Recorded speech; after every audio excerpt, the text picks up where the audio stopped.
ఇప్పుడు ఇవాళ రేపు అమ్మాయిలు తన్నులు తినే టైప్ లో ఉన్నారా? ఒంగోబెట్టి 4 గుద్దే టైప్ లో ఉన్నారు. మరి అబ్బాయిలు ఇలా ఉన్నారు.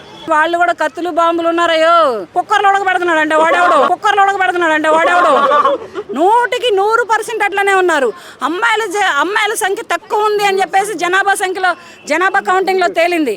కానీ అమ్మాయిల సంఖ్య ఏం తక్కువ లేదు. అమ్మాయిలు ఒక్కొక్క ఇంటికి 4-3 ఉన్నారు, ఎక్కడా తక్కువ లేరు.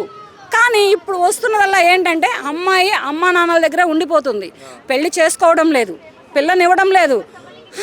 ఇస్తామండి అంటారు ఫస్ట్. ఏం కావాలమ్మా, అబ్బాయి ఇంత చదివాడు, అబ్బాయి ఇది. అయ్యో అవునా, కనీసం సాఫ్ట్వేర్ అన్నా ఉండాలండి. సాఫ్ట్వేర్కి అయితే ఇస్తామండి. మ్యాక్సిమం 1,50,000 శాలరీ కావాలండి.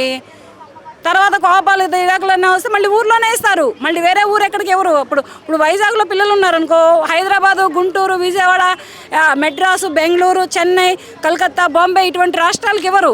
వాళ్ళ ఇంటి పక్కన చుట్టుపక్కలనే కావాలంట అమ్మాయిలు. ఎందుకంటే అల్లుడే అన్నంటే లేకపోయి అమ్మాయిని ఇంట్లో పెట్టుకుని కాపురం ఆగం చేయొచ్చు. పక్కా కాపురం ఆగం చేసేదల్లా అమ్మాయిల తల్లిదండ్రులే. ఏం లేదు, కేవలం ఏంటంటే రాదు పోవాయి, నువ్వు సరిగ్గా చూసుకోవడం చేత కాదు, నీకు కని పెంచి ఇచ్చింది మా అమ్మాయిని కొడదామన్నా తిడతామని అంటారు. ఈ అమ్మాయి ఏం చేస్తే వాడు అంత కోపం అయ్యాడో తెలియదు. ఇక్కడ ఇది తెలియకుండా ఏం లేకుండా అమ్మ మా అమ్మాయిని అది చేస్తున్నారంట, ఇది చేస్తున్నారంట. ఇప్పుడు ఇవాళ రేపు అమ్మాయిలు తన్నులు తినే టైప్లో ఉన్నారా? ఒంగోబెట్టి 4 గుద్దే టైప్లో ఉన్నారు. మరి అబ్బాయిలు ఇలా ఉన్నారు. వాళ్ళు ప్రస్తుతానికి ఈ మధ్య కొంచెం అమాయకులేనాయా, కొంచెం అమాయకులే. ఎందుకనంటే తల్లిదండ్రులు మరి వాళ్ళు ఎట్లా పెంచుతున్నారో ఏమో తెలియదు. కానీ అలాగని వాళ్ళు కూడా కత్తులు బాంబులు ఉన్నారయ్యో. కుక్కర్లో ఉడకబెడుతున్నాడు అంటే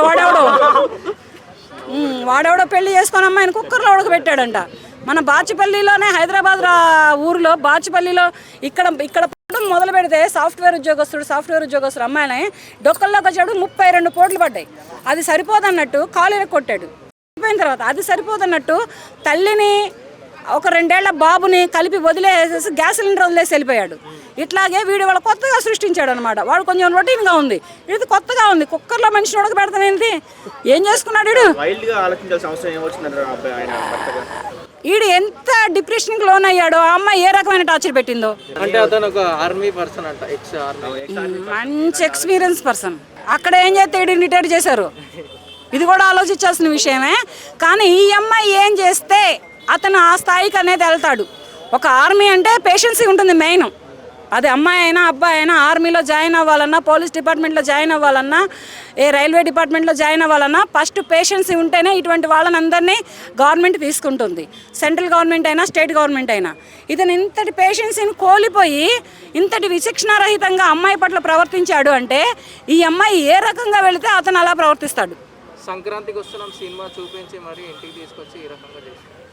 ఫస్ట్ సంక్రాంతిని చూపించాడు, తర్వాత శివరాత్రిని చూపించాడు. మరి శివుడు అంటే ఎవరో కైలాసమే.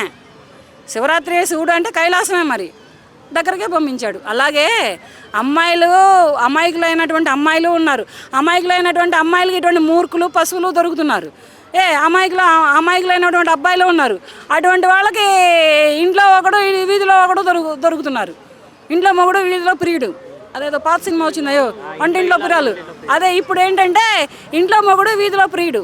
ఇట్లా వస్తున్నారు అమ్మాయిలు కూడా. అమ్మాయిల్ని తక్కువ మాట్లాడే అవకాశాలు లేవు. ఇప్పుడు ఇటువంటి రేరుగా జరుగుతున్నాయి. మెయిన్ ఏంటంటే ఇటువంటి అమ్మాయిలను చంపడం అనేది రేరుగా జరుగుతుంది. అబ్బాయిలను చంపడం అనేది ఎక్కువైపోయింది ప్రస్తుతానికి. అమ్మాయిలకు అడ్డమైపోయి వాళ్ళ జల్సాలకి, వాళ్ళ ఫ్రీడమ్కి, వాళ్ళ ప్రైవసీకి అడ్డమైపోతున్నారని భర్తల్ని, పిల్లల్ని కూడా చూడకుండా, వాళ్ళ కడుపును పుట్టిన పిల్లల్ని కూడా చూడకుండా అతి కిరాతకంగా చంపి వాళ్ళని అంత దారుణంగా ఇది చేస్తున్నారు. అంటే ఈ అమ్మాయిలో ఎటువంటి మానవత్వం లేని, తల్లిదనం లేని అమ్మాయి అయితే అటువంటి స్థాయికి ఎదిగిద్ది అనేది కూడా కొంచెం ఆలోచించుకోవాలి.